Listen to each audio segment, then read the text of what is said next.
আল্লাহ পাক রব্বুল আলামিন সূরা তাওবার 119 নম্বর আয়াতের মধ্যে বলেছেন, ইয়া আইয়ুহাল্লাযীনা আমানুত্তাকুল্লাহ ওয়া কুনু মা'আস সাদিকিন। এখানে দুটি কথা বলেছেন। এক নম্বরে বলেছেন, আল্লাহ বলেছেন তোমরা আমাকে ভয় করো। দ্বিতীয় নম্বরে বলেছেন সত্যবাদীদের সাথেই থাকো। আল্লাহকে যদি ভয় করি তাহলে আগে আমাদেরকে আল্লাহকে চিনতে হবে। আমি গত জুমায় আল্লাহর পরিচয় দিয়েছিলাম।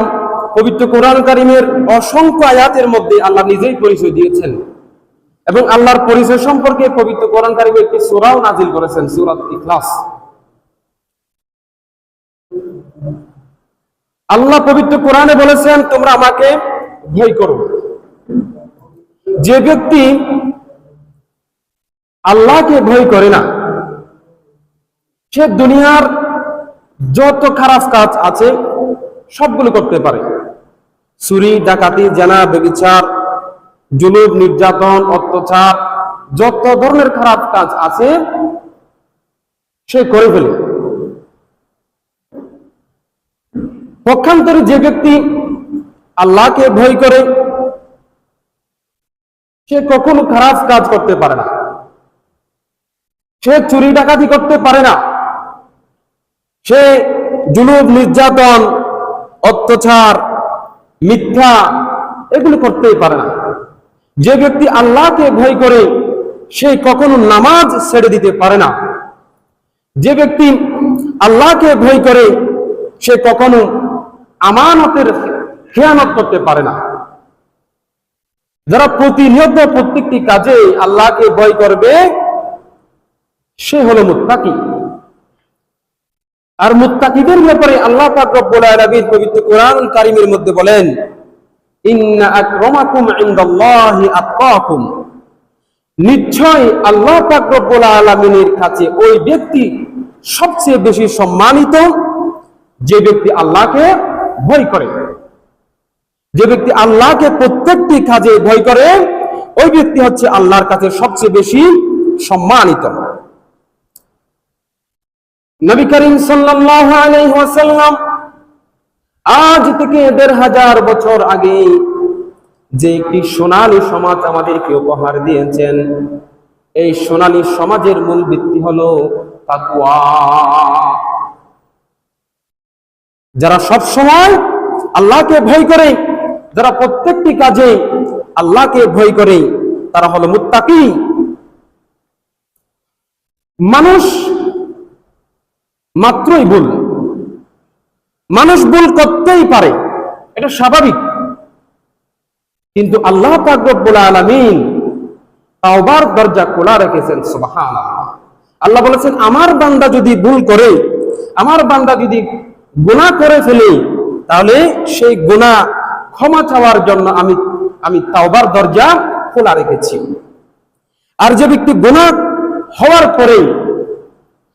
হওয়ার পরে তাওবা করে সে হলো মুত্তাকি, সে হলো পরহেজগার।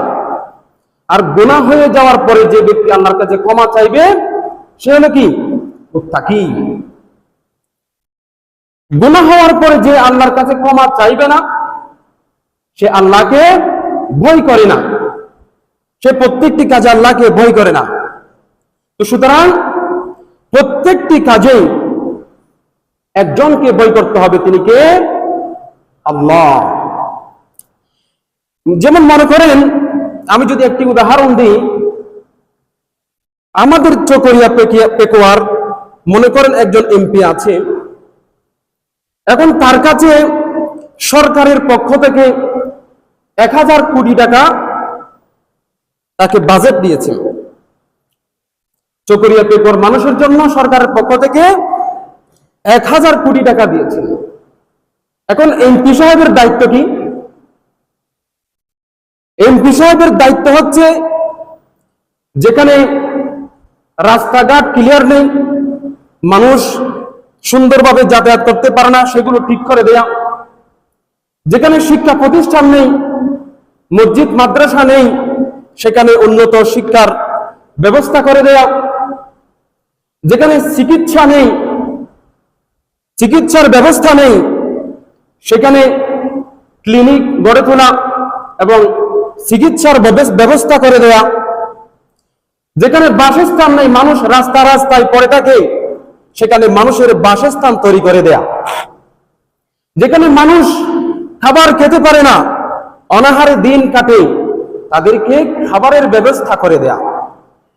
অর্থাৎ এমপি সাহেবের কাছে যে 1000 কোটি টাকা এসেছে, সেগুলো প্রত্যেকটি টাকা মানুষের কল্যাণের জন্য খরচ করা।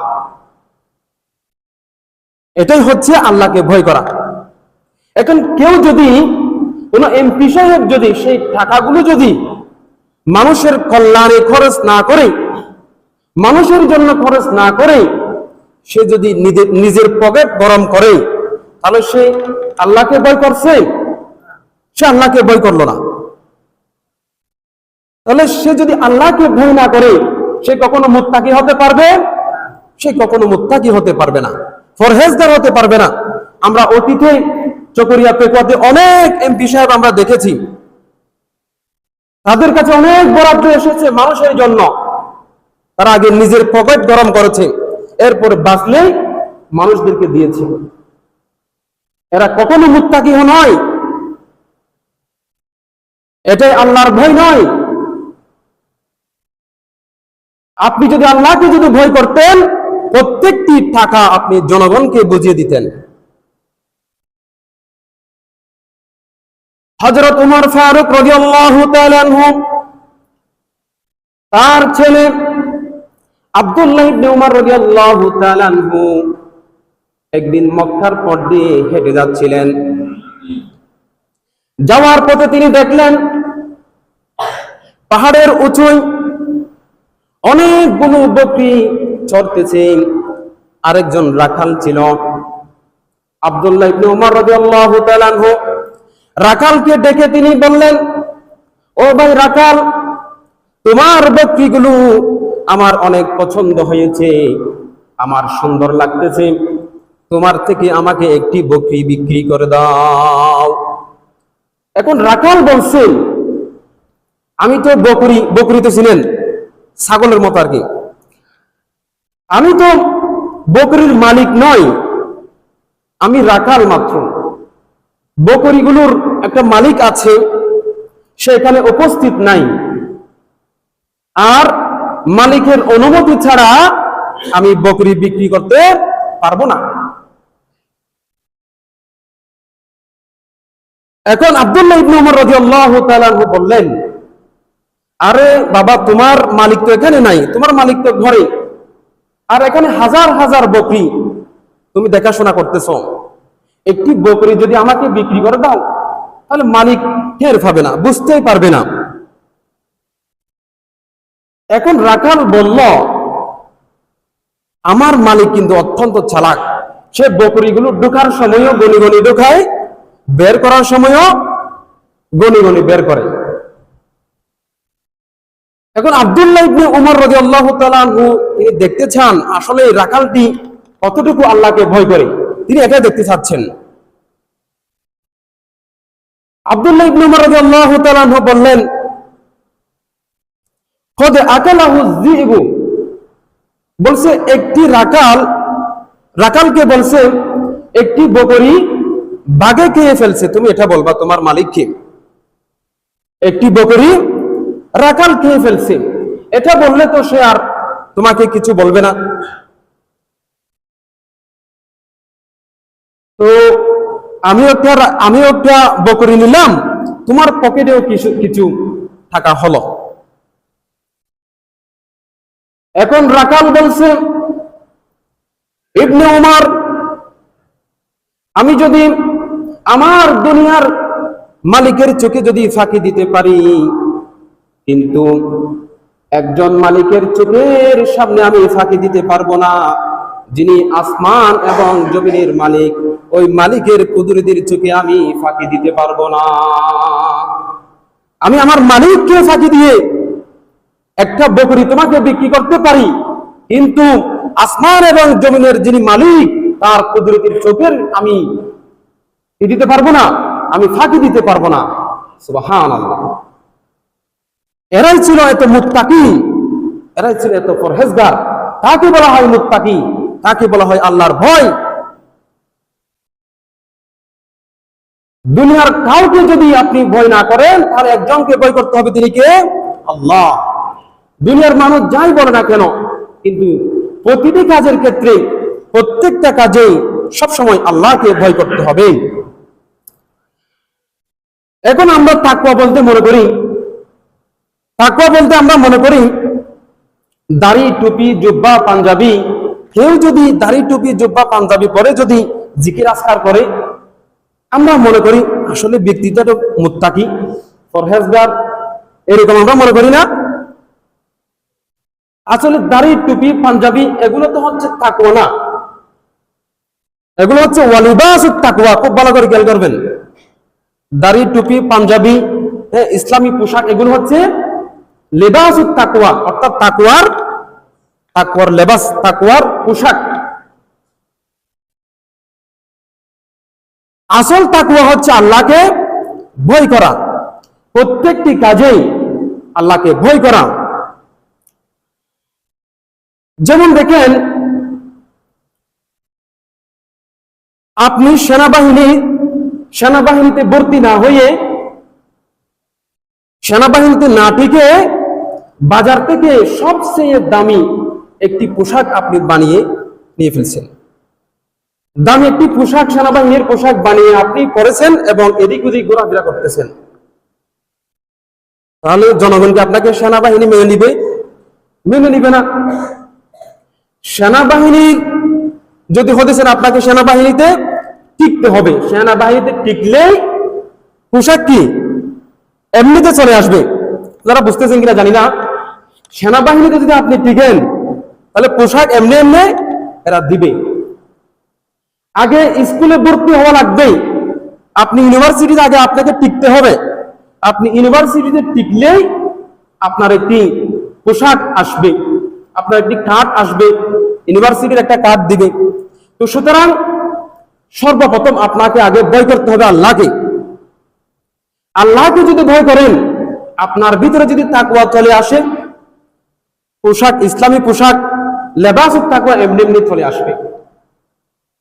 আপনি যতই ভালো কাজ করতেছেন, কিন্তু ভিতরে তাকওয়া নাই, সেটা আল্লাহর কাছে কোনো কাজে আসবে না। তো সুতরাং এই কথাটি আল্লাহ পাক রব্বুল আলামিন বোঝাতে চাচ্ছেন যে, ইয়া আইয়ুহাল্লাযীনা আমানুত্তাকুল্লাহ, তোমরা আল্লাহকে ভয় করো। সর্বপ্রথম আল্লাহকে ভয় করতে হবে, প্রত্যেকটি কাজেই, প্রত্যেকটা সময়, প্রত্যেকটা মুহূর্তে আল্লাহকে ভয় করতে হবে। এটা হচ্ছে মেইন কথা, আমানুত্তাকুল্লাহ, আল্লাহকে ভয় করো।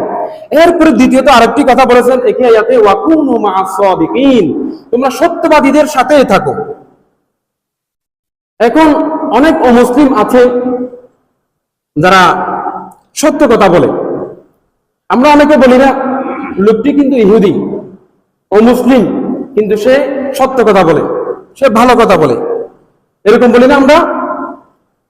কিন্তু কোরআনের মধ্যে বলেছে সে সত্যবাদী নয়।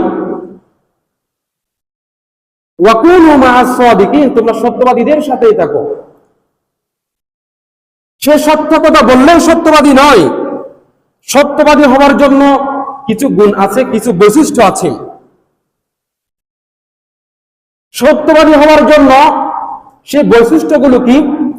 আল্লাহ পাক রব্বুল আলামিন পবিত্র কুরআনুল কারীমের মধ্যে খুব সুন্দর করে বলে দিয়েছেন, ইন্নামাল মুমিনুনাল্লাযীনা আমানু বিল্লাহি ওয়া রাসূলিহি সুম্মা লাম ইয়ারতাবু ওয়া জাহাদু বিআমওয়ালিহিম ওয়া আনফুসিহিম ফি সাবিলিল্লাহ উলাইকা হুমুস সাদিকুন। সুবহানাল্লাহ।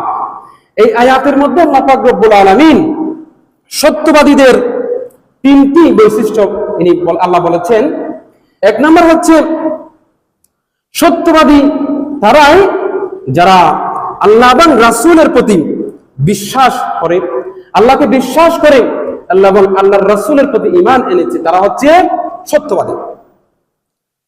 দ্বিতীয় নম্বর, সুম্মা লাম ইয়ারতাবু, আল্লাহ এবং আল্লাহর রাসূলের প্রতি ঈমান এনে ঈমানের প্রতি কোনো সন্দেহ পোষণ করে না, কোনো দ্বিমত পোষণ করে না, এরাই হচ্ছে সত্যবাদী। তৃতীয় নম্বরে আল্লাহ পাক রব্বুল আলামিন বলেছেন ওয়াজাহাদু বিআমওয়ালিহিম ওয়া আনফুসিহিম ফি সাবিলিল্লাহ, সত্যবাদী তারাই যারা জান এবং মাল দিয়ে আল্লাহর রাস্তায় জিহাদ করে, তারাই হচ্ছে প্রকৃত সত্যবাদী। সুবহানাল্লাহ। তাহলে সত্যবাদীদের বৈশিষ্ট্য কয়টি পাইছি? তিনটি। এক নাম্বার, যারা আল্লাহ এবং আল্লাহর রাসূলের প্রতি বিশ্বাস করবে, ঈমান আনবে। দ্বিতীয় নাম্বার, ঈমান আনার পরে কোনো সন্দেহ পোষণ করবে না। তৃতীয় নাম্বার, যারা জান এবং মাল দিয়ে আল্লাহর রাস্তায় জিহাদ করবে, তারাই হচ্ছে প্রকৃত সত্যবাদী। সুবহানাল্লাহ। তাহলে এই তিনটি বৈশিষ্ট্য যার মধ্যে থাকবে সে হলো কি? সত্যবাদী। আর আল্লাহ বলেছেন ওয়াকুনু মা'আস সাদিকিন, তোমরা সত্যবাদীদের সাথে থাকো। এই তিনটি বৈশিষ্ট্য যে পীর সাহেবের কাছে আছে, আমরা ওই পীর সাহেবের কি হব? মুরিদ হব। এই তিনটি বৈশিষ্ট্য যে ইমামের আছে, আমরা সেই ইমামের মুসল্লি হব। এই তিনটি বৈশিষ্ট্য যে নেতার মধ্যে থাকবে, আমরা সেই নেতার কর্মী হব ইনশাআল্লাহ।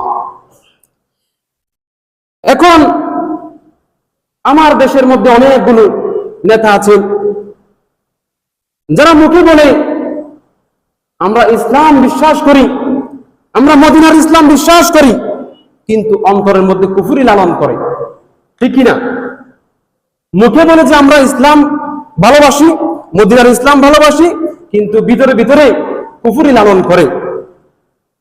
মুসলমানদের ইমানদারদের সামনে আসলে বলে যে আমরা তোমাদের সাথে আছি, আর অমুসলিমদের সামনে গেলে বলে যে আমরা তোমাদের সাথে আছি। এরা হচ্ছে জাতীয় বেঈমান, এরা হচ্ছে জাতীয় মুনাফিক, এরা হচ্ছে কখনো সত্যবাদী হতে পারে না। এ ধরনের মানুষ দেশের কল্যাণ আনতে পারবে না, মানুষের কল্যাণ চায় না। এরা শুধুমাত্র নিজের স্বার্থ হাসিল করার জন্য, নিজের উদ্দেশ্য হাসিল করার জন্য তারা মানুষদেরকে শুধু এমন কথাই বলে। সম্মানিত মুসলিম کرام, ওয়াকুনু মা'আস সাদিকিন, আল্লাহ বলেছেন তোমরা সত্যবাদীদের সাথেই থাকো। তাহলে সত্যবাদীদের বৈশিষ্ট্য হচ্ছে তিনটি। যে ব্যক্তি আল্লাহ এবং আল্লাহর রাসূলের প্রতি বিশ্বাস করবে, আল্লাহর প্রতি ঈমান আনার পরে কোনো সন্দেহ পোষণ করবে না, এবং জান মাল দিয়ে আল্লাহর রাস্তায় জিহাদ করবে, এরাই হচ্ছে প্রকৃত সত্যবাদী।